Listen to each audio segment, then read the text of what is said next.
ሰላም ለማህበረ ቤተ እስራኤል ያለንበት ፓራሻት በሚድባር ነው እና እንግዲህ ኦሪት ዘሁልቁ የእስራኤል ልጆች በምድረ በዳ እንዴት አድርገው እንደሄዱ ስንት ችግር እንዳገኛቸው ፈተና ሁላ በዚህ ፓራሻ በደንብ አድርጎ ነገሩ ሁላ ያስረዳል ይላል። እንግዲህ በመጀመሪያው መግቢያው ግን የእስራኤልን ቁጥር ይናገራል። እያንዳንዱ ስንት እንደሆኑ ከእያንዳንዱ ነገድ የ12ቱ ነገድ ይሄን ሁላ ያስረዳል ይላል። ከዛ ቀጠል ብሎ ከምዕራፍ 2 ምን ይላል? וידבר אדוני אל משה ולאהרון לאמור איש איש על דגלו באותות לבית אבותם יכנו בני ישראל מנגד סביב לאוהל מועד יכנו እያንዳንዱ ባንዲራውን ይዞ አሁንስ እንደሆነ እግዚአብሔር አምላክ እንዳዘዛችሁ ከመገናኛ ድንኳን ህዛው ካለው መገናኛ ድንኳን ያንን ከበው ህዛው ይቀመጡ እያንዳንዱ እግዚአብሔር አምላክ እንደሚያዛቸው የሩቤን ነገድ በዘት እንደሆነ ይሁዳ ነገድ የሌዊ ነገድ የሁሉንም ይናገራል ይላል። ከዛ ግን የሌዊ ነገድ ምን ይላል? ቀረብ ብሎ ለሶስት ቤተሰብ ናቸው። እነዚህ ሶስት ቤተሰብ ያሉት ከሚሽካኑ አጠገብ ሆነው በሶስት አሁንስ እንደሆነ ማዘን እንዲሆኑ ብለው እግዚአብሔር አምላክ ይሄን ይናገራል። እንግዲህ የእግዚአብሔር የአምላክ ትእዛዝ ነው። ሐዛም የኬሃት እንግዲህ ኬሃት ማለት የኮራህ አሁንስ እንደሆነ እሱ ነው ዘር የኬሃት ያው የኮራህ በን ኬሃት በን ሌዊ ይሏል። የኬሃት የኮራህ አባት ማለት ነው ኬሃት እና የኬሃት ዘር የሆነ ከሩቤን አጠገብ ጎረቤቱ ነው ይቀመጥ ይላል። እና እዚህ ሊቃውንቶች እንደሚሉ ከዚህ ትልቅ ትምህርት ይማራሉ። በእግዚአብሔርም በአምላክም ትእዛዝ ቢሆን ክፉ ጎረቤት ካለህ ያንን ጎረቤት መራቅ አለብህ። ሊቃውንቶች እንደሚሉ አሁንስ እንደሆነ አርኼክ ሚሻኸን ራብ አልትትኸበር ለራሻ ይላል። ከክፉ ጎረቤት ራቅ፣ ከኃጢአተኛ ጋርም አብረህ ከሱ ጋር አትገናኝ ይላል። እና ይሄ ሊቃውንቶች የሚያስተምሩን ነው። ይሄ ሁላ ከዚህ ትምህርት የመጣ ነው። ያውና እዚህ ፓራሻ ነው የምናየው የሩቤን ነገድ ከኮራህ ጋር በሙሴ ላይ ተነስተው በሱ ላይ ብዙ ንግግር አደረጉ። እግዚአብሔር አምላክ አላዘዘውም። ይሄን ሁላ ማይረግ ይሄን ሁላ ደረጃ ለራሱና ለወንድሙ ለቤተሰቡ ብቻ ነው እንጂ የሚያደርግ ለህዝቡ አያስብም በማለት እግዚአብሔርን አምላክን የመረጠውን አፍ በአፍ የተናገረውን ቃል በቃል ገጽ በገጽ የተያየውን በሱ ላይ በሙሴ በተመረጠው አሁንስ እንደሆነ ዋናው የእስራኤል ነቢይ በሱ ላይ ይሄን ንግግር ሲያደርጉ እግዚአብሔር አምላክ ተቆጣቸው። ግን የሩቤን ነገድ የሱ ጎረቤት ስለሆነ በጉርብትና ስለነበረ የሩቤን ነገድ በዚህ ተያዘ፣ እሱም አብሮ ተጨመረ። ከዚህ ምንማረው ምንድነው? ከክፉ ጎረቤት መራቅ በጣም አስፈላጊ ነው። ለምንድነው? ጓደኛ ሲሆን ታገኘዋለህ፣ አንዳንድ ጊዜ አታገኘውም። ጎረቤት ግን ጠዋትም ማታም በእሳት በኋላም በየጊዜው ታገኘዋለህ፣ ትገናኛላችሁ። ስለዚህ ጎረቤት ሰውን ከብዙ አሁንስ እንደሆነ ኃጢአትም ከብዙም ነገር ሊያደርሰው ይችላል እና ጉርብትና በጣም በጣም በጣም አስፈላጊ ነገር ነው። ከዚህ እንደምናየው አባታችን አብርሃም ከአባታችን አብርሃም የበለጠ የለም። እንደ አባታችን አብርሃም ትልቅ አልነበረም። ለመጀመሪያ ዘመን ለመጀመሪያ ጊዜ እግዚአብሔርን አምላክን በ3 ዓመቱ አውቆ ከዓለም ሁላ ጋር በመዋጋት እሱ በአንድ ገጥ ዓለም ሁላ በሌላ ገጥ ሌላ ሁላ በአምልኮት እያመለከ እያለ እሱ ለዚህ ዓለም ለዚህ ቢራ ወይም ለዚህ ዓለም አሁንስ እንደሆነ አላፊ ያለው የሽ ቢራ ላውላም የሽ ቢራ ላውላም ማለት ምንድነው? አሁንስ እንደሆነ አላፊ ያለው ለዚህ የሽ ቦሬላ ቢራ ለዚህ ሁላ ዓለም አላፊው አንድ እግዚአብሔር አንድ አምላክ ነው እያለ ይሄን ለዓለም ሁላ ያስታወቀ ያለ ነው ነበር። እንደምናውቀው አባታችን አብርሃም በዚህ የተነሳ በዚህ በማመኑ በማለቱ አምልኮቱ ሁላ በመስፈሩ ያባቱን የነበሩትን ሁላ አምልኮት በመስፈር በማለት ናምሮን ወስዶ በኔመን ብሎ አላምንም ሲል ከዛ ሳት አገባሃለሁ ቢለው አግባኝ አልፈራም እኔ እግዚአብሔርን አምላክን ዓለምና የፈጠረው ነው የምፈራ እና ዛ ሳት መግባት ማለት ይሄ ቀላል አይደለም ይሄን ግን ሳይፈራ ሳትን የማይፈራ ያንን ሁላ ሙቀት የማይፈራ የማይል የእግዚአብሔር አምላክ ወዳጅ ነበር ልጁን ለመሳዊት ያቀረበ እንደሱ አይነት አማኝ አልነበረም ግን እግዚአብሔር አምላክ ከሎጥ ጋር ጎረቤት ስለነበረ የወንድሙም ልጅ ቢሆን እግዚአብሔር አምላክ በእነዚህ ሁላ ጊዜዎች አምላክ አልተገለጸለትም ያልተገለጸለት ለምንድነው እግዚአብሔር አምላካችን ከክፉ ጎረቤት አጠገብ ስለነበረ ነው ወይዳበር አዶናይ ለአብርሃም ለሞአኸይ ፓሬድ ሚሎት ይላል እግዚአብሔር አምላክ ከአብርሃም ጋር ተነጋገረ ከሎጥ ጋር በኋላ ከተለያየ በኋላ አምላክ ተገለጸለት እዚህ ምን ይማራሉ ሊቃውንቶች ሎጥ እያለ እግዚአብሔር አምላክ አይነጋገረም ነበር ለምንድነው ክፉ ጎረቤት ስላለው ነው እና ከዚህ የምንማረው ምንድነው አባታችን አብርሃም ያንን ሁላ ፈተና ከሳት ጋር በፈተና የቆመ ልጁን ለመሳዊት ያቀረበ ያለ ከክፉ ጎረቤት ብዙ ነገር ለመማር እንችላለን ስለዚህ አባታችን ያዕቆብ ምን ይላል ኢምላቫን ጋር ቲባይ ኻራዳታ ከወንድሙ ጋር ከኤሳው ጋር ሊገናኝ ሲል ከላባን ጋር ኑር ያለሁ ህጉንና ትእዛዙን ጠብቅ ያለሁ ከሱ ትምህርት አልተማርኩም እዚህ ሊቃውንቶች የሚጠይቁት ምንድነው እንዴት እንግዲህ አባታችን አብርሃም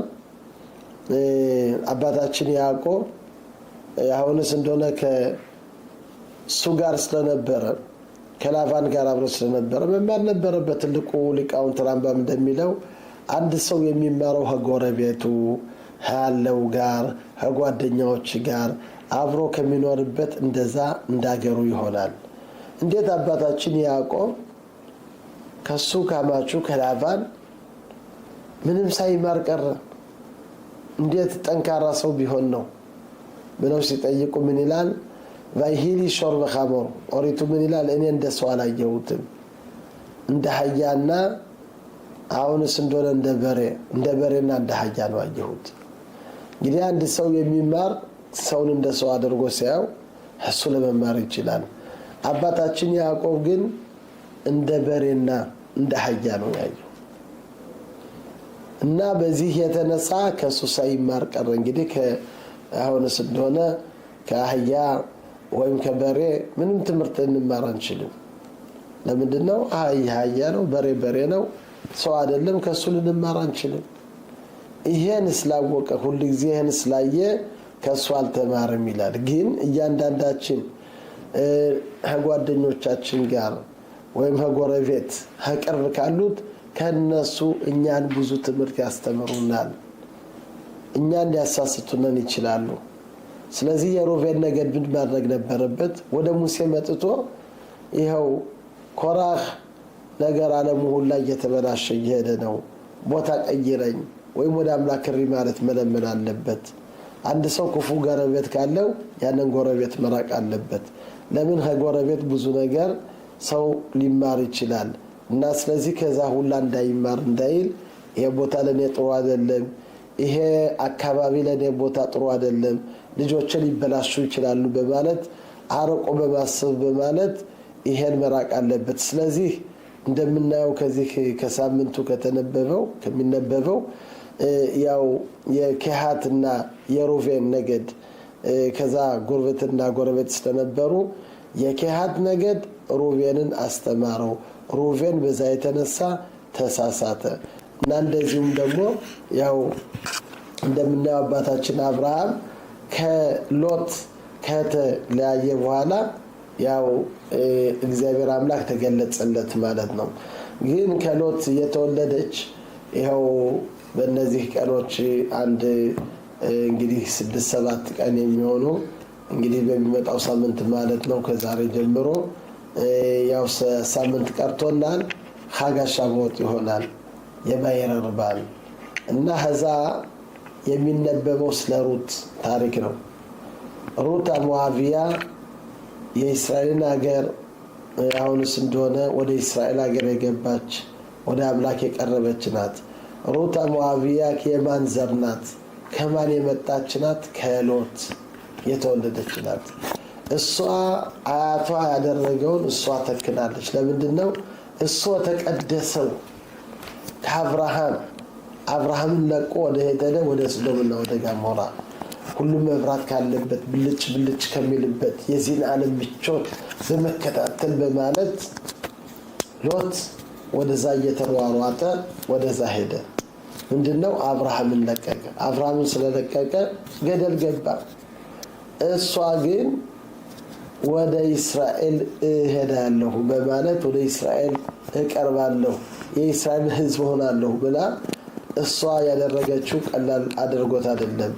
ኖኦሚ የምትባል አማቷ አሁንስ እንደሆነ ኖኦሚ የምትባል አቢሜሌክ የሚባሉ እዚህ ሀገር የእስራኤል ሀገር ነበሩ። እነሱ ወደ ስደ ሞዓብ ሄዱ ይላሉ።